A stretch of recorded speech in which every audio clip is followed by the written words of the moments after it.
It's International Women's Day, and today's show is all about celebrating the achievements of our women. I'm Theodore Henry. We also have the news of the day, plus the estimates of expenditure for the Ministry of Tourism. You're watching Jamaica Magazine. Do stay tuned.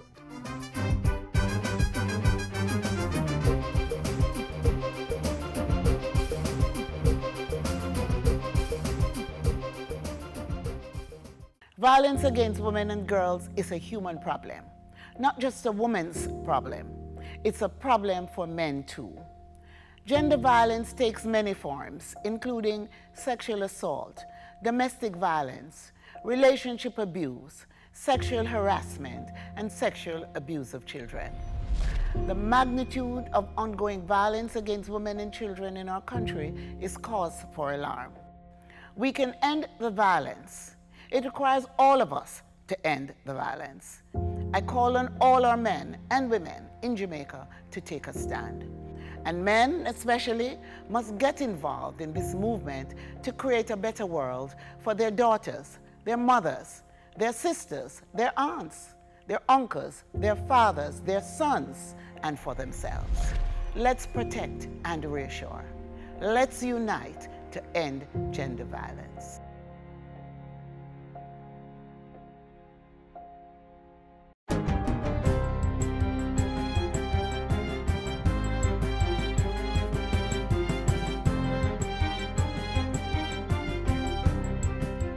Good day, I'm Stephen McHugh, and this is your JIS News for Wednesday, March 8th.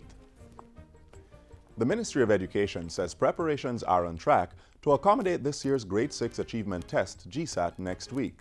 39,109 students will do mathematics and social studies on Thursday, March 16, and write the language arts, communication task, and science papers on Friday, March 17. The examinations will be administered in 1,090 centers across the island. Test materials are currently being packaged to be dispatched to the regions based on a schedule. All regions will distribute to schools on Wednesday, March 15th, 2017. The Education Minister was addressing a press briefing on Tuesday. He revealed that presiding examiners and invigilators had already received training, while monitors were being recruited. They will be trained to give support to the ministry core personnel, who will also be engaged in monitoring. Special support is being put in place to accommodate students with special needs, and Minister Reid says procedures are being put in place to prevent the leaking of test papers. Unannounced visits to the printing facilities are being conducted. Examination papers are stored in a vault. Packaging of examination materials is done in a sterile area under strict supervision. The National Security Ministry says arrangements have been put in place to receive the Jamaican nationals being deported today from the United Kingdom. Having exhausted all legal avenues of appeal in the United Kingdom, with the support of Jamaica's consular services in London, the Jamaican citizens are being returned to the island on a chartered flight from the United Kingdom. Arrangements for their reintegration are being made by the National Security and Foreign Affairs Ministries in collaboration with the British High Commission and at least one local voluntary organization. Among other things, a processing facility has been established at the JCF Mobile Reserve, and a case manager has been assigned to assist in the reintegration process. A special publication titled Coming Home to Jamaica will be presented to the returning Jamaicans. It contains useful information on how to reintegrate in the island. The returned citizens and their relatives can also call the National Organization of Deported Migrants with queries on how to access additional support and social services. In the meantime, the Foreign Affairs Ministry says it remains available to assist in resolving the concerns of Jamaicans in the diaspora regarding this and other deportation exercises. Government is looking to expand the mandate of the National Health Fund, NHF, to provide other health service support. The NHF provides medication subsidy to persons who can't afford health care. But Health Minister Dr. Christopher Tufton says government is looking to expand that role. So in the months to come, and I would say in the years to come, the NHF's mandate will be expanded to include providing other types of services. Diagnostic services, for example, when you have to now use different types of equipment to determine what exactly is the condition that you have. The Health Minister was speaking at the recent Kingston launch of the Public-Private Pharmacy Partnership Program. It allows persons to fill prescriptions received in public health facilities at select private pharmacies. This will free up the demand on drug-served pharmacies and ultimately reduce the waiting time for patients. Dr. Tufton says the partnership, which was piloted in Maypen, has resulted in increased efficiency in delivering pharmaceutical drugs. The National Works Agency, NWA, has advanced preparation work to widen the Barbican Road corridor to reduce congestion and improve traffic flow. Communication and Customer Services Manager at the NWA, Stephen Shaw, tells JIS News that efforts to acquire 27 parcels of land to clear the way for the roadworks is progressing. We have already completed the process for about 19 of those. We are in discussions with the National Land Agency as it relates to the other 8 or so. We are looking at a timeline of somewhere in April for all of these acquisitions to be completed. Over a kilometer of roadway will be widened between the traffic signals at the Russell Heights intersection to the foot of Jacks Hill by Jacks Hill Road. This will facilitate 4 lanes of traffic, and construction is expected to begin in May. Government is developing a missing child risk assessment tool as part of measures to cut the number of youngsters who go missing from home each year. The tool, which is targeted at parents, is being developed by the Victim Services Division in the Ministry of Justice. And with the self-reporting tool, it's called a Missing Child Risk Assessment Tool, you will be able to identify those areas in your child's life when they are most vulnerable, whether it is the hours or the time or when they are in the presence of, with a view to tighten up the security around each child. The director of the division was speaking on JIS TV's Issues and Answers program. For the full interview with Reverend Bailey, please tune in to Jamaica Magazine this Sunday on this station. And finally, Commissioner of Corrections Ina Hunter is urging parents to be more watchful of their children to help prevent misbehavior and reduce violent crimes. It is important that parents know the warning signs, what to look for when their children are in need. Because the children who come to us are not necessarily bad children. They would have gone astray, or there would not have been the intervention that would have saved them from coming to us. Commissioner Hunter was speaking at a recent JIS think tank. And that's it for JIS News Today. I'm Stephen McHugh. Thanks for watching.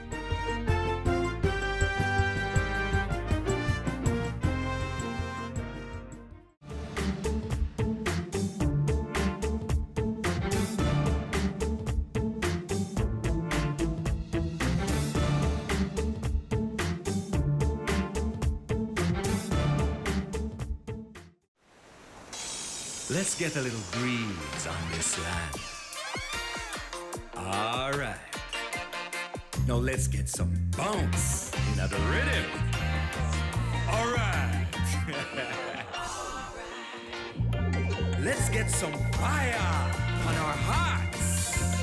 Now that is what we call all right. Run, come, get some Jamaica.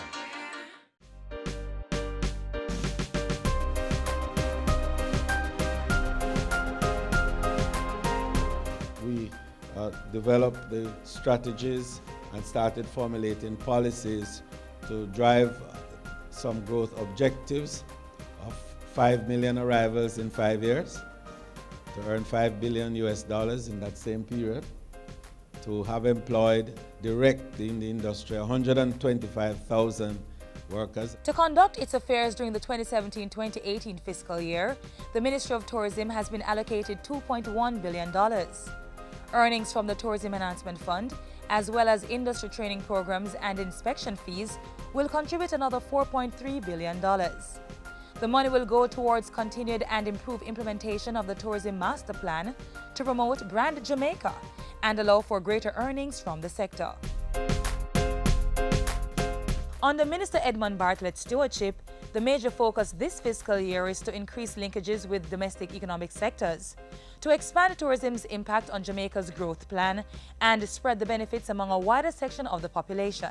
Agriculture and manufacturing we regard as the two central moving points that must converge seamlessly to make the supply side work. Because the industry requires food 24/7 on the manufacturing side. It's for the beds and the sheets and the pillows and the pots and the pans and the cans and the kettles. It's for the furnishings and the appliances. The work of the Tourism Linkages Hub will continue with an allocation of more than $81 billion. The ministry is also concerned with the welfare of workers in the industry. To provide a social security arrangement so that after you have worked and done well and given this high touch, high quality, exceptional, come to mind service above self that we've asked you for, you must not be left to flounder on the rocks of retirement. You must be anchored safely on the shores of a secure retirement. Planning for the retirement years of tourism workers is receiving budgetary support of over $226 million. Getting a projected 4 million tourists to visit Jamaica this year cannot happen without targeted marketing programs. So, to offset the costs associated with its overseas marketing activities, the Jamaica Tourist Board has been given a budget of $2 billion. The ministry will also be spending $90 million on a public education campaign during the year. And Jamaica Vacations Limited, which is charged with protecting and increasing the country's airlift capacity, is receiving $15 million for operational expenses and another $404 million for seat risk support for charter programs to Jamaica. Drawing tourists to the country also requires an environment that is appealing, and the work of the tourism product development company TPDCO is central to this. With a budget of $1.7 billion, TPDCO will be carrying out improvement to the physical and social environment of the major resort areas. The company will also facilitate the maintenance of new and existing social infrastructure programs and monitor the standards of all tourism entities. Money is also set aside in the ministry's budget to offset the operating costs of public-private attractions, such as the Devon House Heritage Site, Milk River Hotel and Spa, and Bath Fountain. And as part of ongoing work to ensure quality control in the craft sector, $1.13 million is allocated for the development of a craft policy. We'll be starting this year, along with the Edna Manley School, the first Institute for Craft Development. And that will be established this year in Ocherius area of St. Anne. The Ministry of Tourism would not be able to successfully position Jamaica as a major player globally without the support of some key regional and international organizations. $33 million will be spent to secure Jamaica's membership in two of those entities, the Caribbean Tourism Organization and the United Nations World Tourism Organization, UNWTO. The Ministry of Tourism is expecting a record-breaking year in earnings and visitor arrivals and will be executing a series of targeted programs to ensure that happens, funded by a budget of $6.45 billion.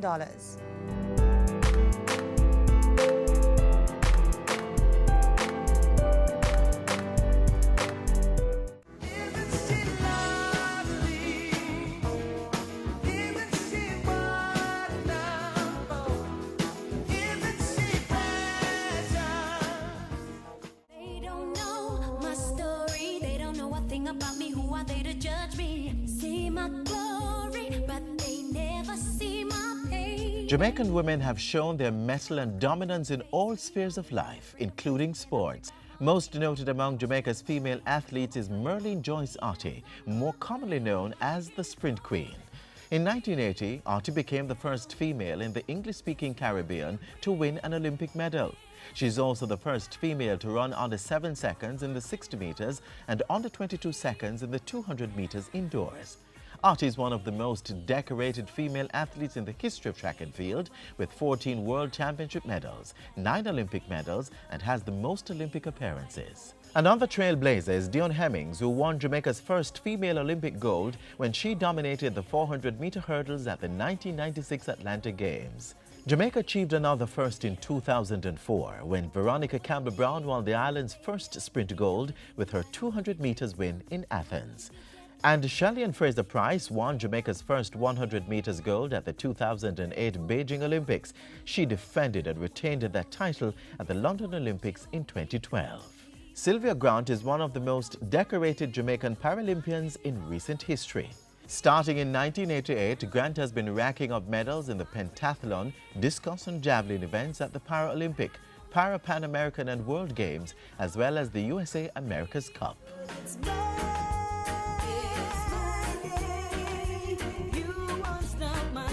In the pool, Jamaica's Aaliyah Atkinson became the first black woman to win a world swimming title. She copped gold in the 100-meter breaststroke at the 2014 Short Course World Championships in Doha.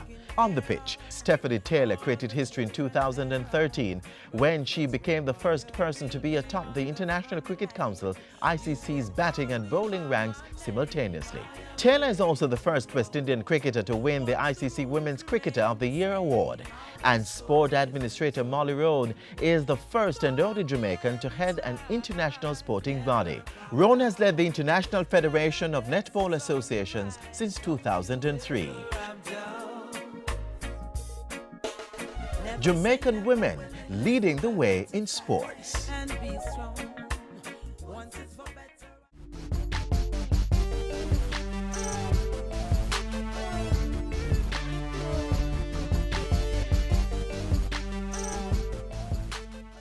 Think about your favorite teacher, that person who inspired you to be your best. Was it a woman? And look, there's no problem if it was a man. In fact, kudos to all our teachers. But did you know that the field of education is predominantly filled with females? Here are some outstanding females leading the charge to ensure that no child is left behind when it comes to reading.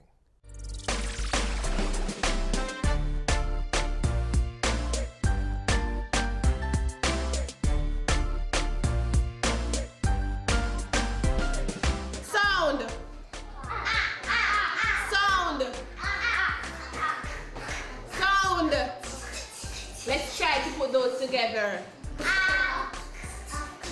Again. What's that word? Pops. Call that word. Pops. Call the word. Pops. This word says pops. All right. Michina Colson is a school-based literacy coordinator for the Ministry of Education. Oh, this is my passion. And that is usually the case for just about everyone who pursues this particular career path. You have to be committed, you have to be patient. To treat with reading problems is not easy, right? But you have to be committed to the task. A literacy specialist, sometimes called a reading specialist, is an educator who helps students develop their literacy skills. When we talk about literacy skills, we're talking about writing, oral language or speaking, listening, and critical thinking. You take a clinical approach to teaching. So there you treat with the difficulties, reading difficulties, writing difficulties, and all of that. We work on the words and then we go to the actual reading. So it's a step-by-step process. I also use the guided reading where I would read along with them, I would guide them into reading.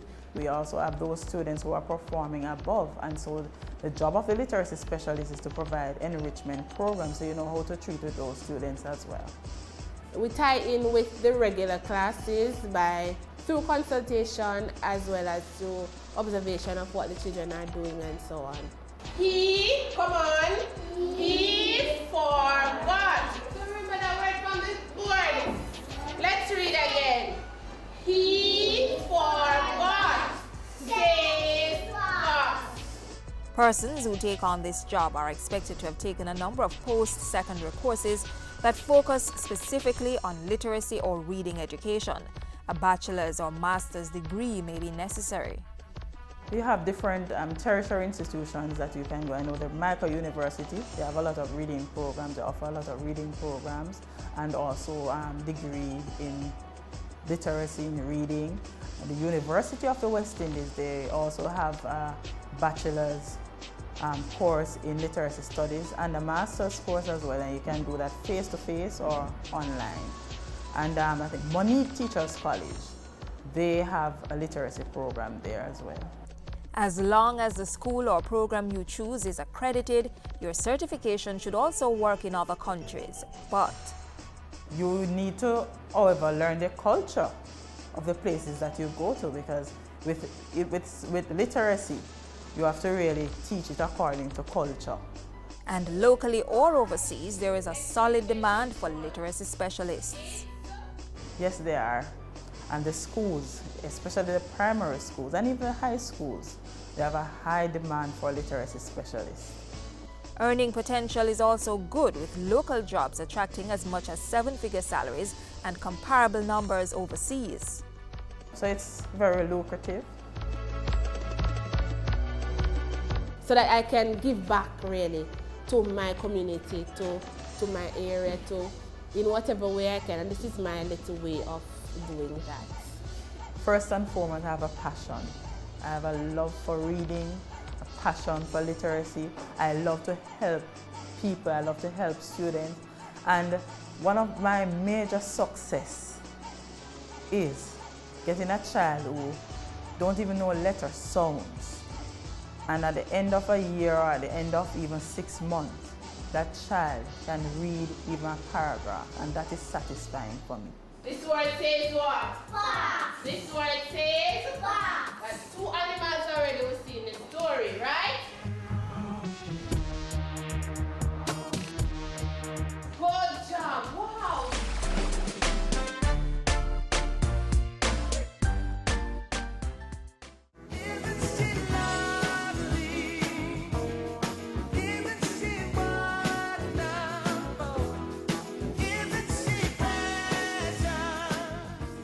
Jamaican women have been leading the way in all areas of national life, including the arts. Holding pride of place among them is the late cultural icon Louise Bennett Coverley. Miss Lou, as she was affectionately called, was a poet, broadcaster, folklorist, writer and educator. She pioneered the use of patois in literature. Philosophy sounds like a big word now, but that's what we have in our proverbs. Great philosophy, like cotton tree tumble down, dog jump over it. Another paragon among Jamaica's art elite was sculptor and educator Edna Manley. She paved the way for the explosion of Jamaica's modern art movement. Manley not only co-founded but also taught at the Jamaica School of Art, now named in her honor, the premier school in the Caribbean for the teaching of visual and performing arts. Ivy Baxter is another of Jamaica's unforgettable women of the arts. She is widely considered to be the mother of the creative dance movement in Jamaica. Baxter was an educator and founder of the Ivy Baxter Creative Dance Group, which produced other noted dancers such as the late Rex Nettlefoot. Researcher, social anthropologist, ethnomusicologist and folklorist, Dr. Olive Lewin pioneered the preservation of the island's folk songs through recordings. She also formed the Jamaica Folk Singers. And helping to lead the charge across the stage has been actress, author, broadcaster and educator Leonie Forbes. Contemporary women have also been blazing trails of their own. Women like dancehall gospel artist Marion Hall, the first Jamaican female to win a Grammy Award. Author, historian and social scientist Dr. Erna Brodber. Poet and author Lorna Goodison. Sculptor and set designer Lorna Facey Cooper. And musicologist, singer, pianist and percussionist Marjorie Wiley. Jamaica's women have also been leaving their mark and breaking barriers in popular culture. In 1963, Carol Joan Crawford became Jamaica's first Miss World winner. In 1985, Althea Leng became the first Jamaican to cover an international magazine when she graced Essence. By 1998, Jodian Maxwell grabbed headlines when she became the first non-American to the Scripps National Spelling Bee. And in 2007, Zara Redwood won the Miss Jamaica Universe competition, becoming the first Rastafarian to represent the island in an international beauty competition. Jamaican women, influential in all spheres of national life.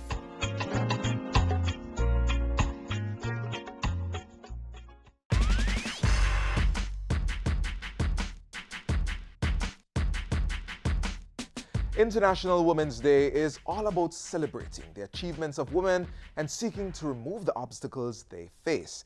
This year's theme is Be Bold for Change, magnifying the call for everyone to play a part in creating a more gender-equal world. Fortunately, in Jamaica, women and girls are not denied the right to things like education or certain positions in the working world on the basis of their gender. However, there is one area that we need to work on when it comes to empowering our women, and that is where violence against them is concerned.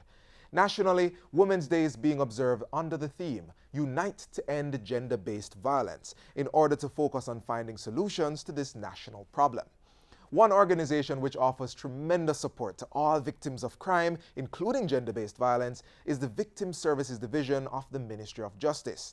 Last year alone, the division provided assistance to more than 13,000 victims. The government provides this support for victims, and it will provide the support from the day you become a victim of crime. It will follow you through the process. If you have to go to court, it has various innovative approaches that is designed to build your capacity to go through your victimization It process. prepares people for the courts. One of the issues raised, Reverend Bailey, is that the victims, especially of rape and sexual abuse, feel further victimized when they go in the court, when they have to deal with lawyers, with police officers, some say even judges. Do you prepare, especially children, to deal with the court itself? The court orientation program of the Victim Services Division is one which has gotten the commendation of police and court officials right across this country. It has several components. Well, even before we actually get into the court, we had a phase where we provided technical capacity building for judges and magistrates across the island, prosecutors, police officers, in understanding the dynamics when a person becomes a victim. We also realized that a number of children were being victims of sex crime, and it's traumatic. And we felt we needed to bring just these victims into group counseling to be able to deal with some of the issues. We call it an overcomers program. The Victim Services Division provides support to all, and the package includes free, confidential counseling for all ages, no matter the victim's gender or sexual orientation. For more information or to get help, contact the division. They're located at 47E Old Hope Road, Kingston 5, or call them at 946-0663 or 946-1709. For the full interview with Reverend Bailey, please tune in to Jamaica Magazine this Sunday on this station, and don't forget, we are all needed to continue the thrust of making Jamaica the place of choice to live, work, raise families, and do business.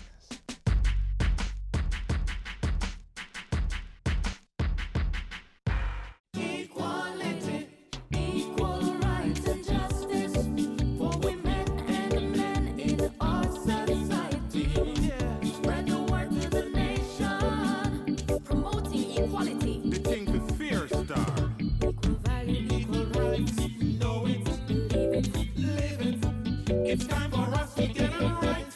Equal rights and justice. For our men and women. Equality. A message from the Bureau of Gender Affairs and Dispute Resolution Foundation, paid for by the UN Women Fund for Gender Equality.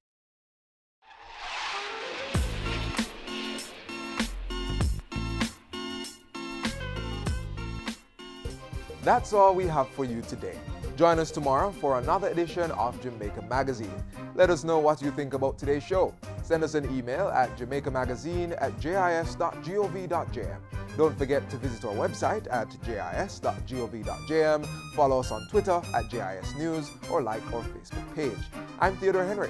On behalf of the entire production team, have a good day.